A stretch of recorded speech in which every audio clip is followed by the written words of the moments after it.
I think one of the fundamental things about doing a piece of art, and what makes it a piece of art as opposed to simply a recording of something, is when you put yourself into it. There's something of your feeling, your passion, your vision, all of those things that go into it and are detectable by somebody else.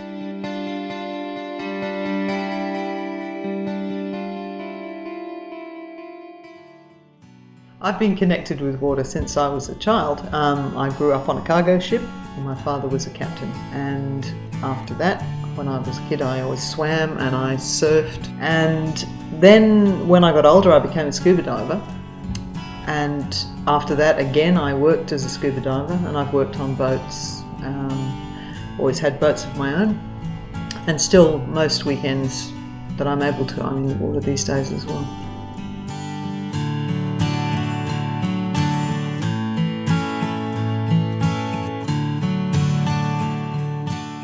The thing that inspires me the most when I'm painting is a challenge, I think.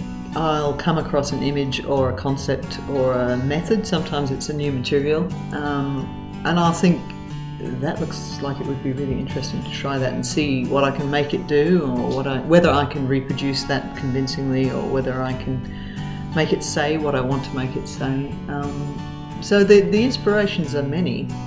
It's usually in an instant you just have an idea and you want to run with it, and inspiration comes from all sorts of strange places sometimes.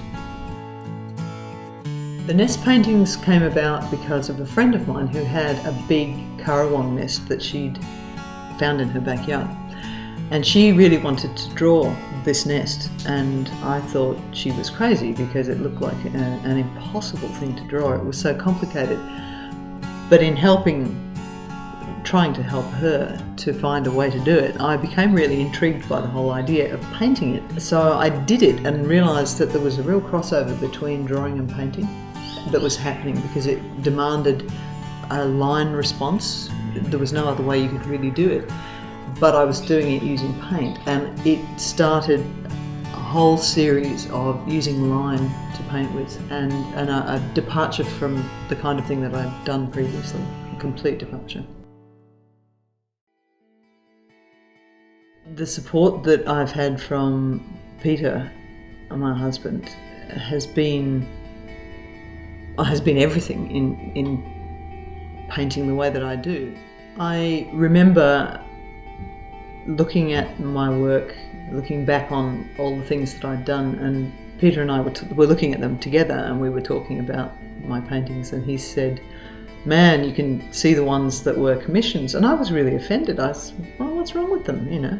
And he said, no, don't be offended. There's nothing wrong with them, but there's nothing of you in them.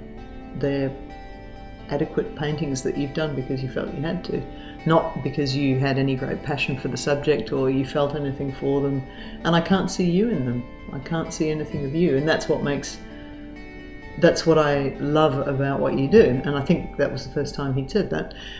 And it was really important to realise for me that was happening, that there was something of me in them, that I wasn't just an instrument that recorded something and made a picture of it, but there was actually something of me coming out in those things as well, and it was a revelation.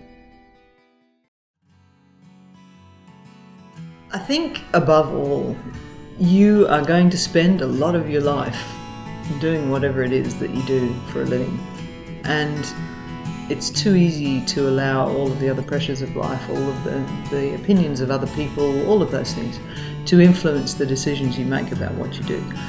But I have never known anyone to get to the end of their life and say, gee, I wish I'd worked longer hours, or I wish I'd worked harder.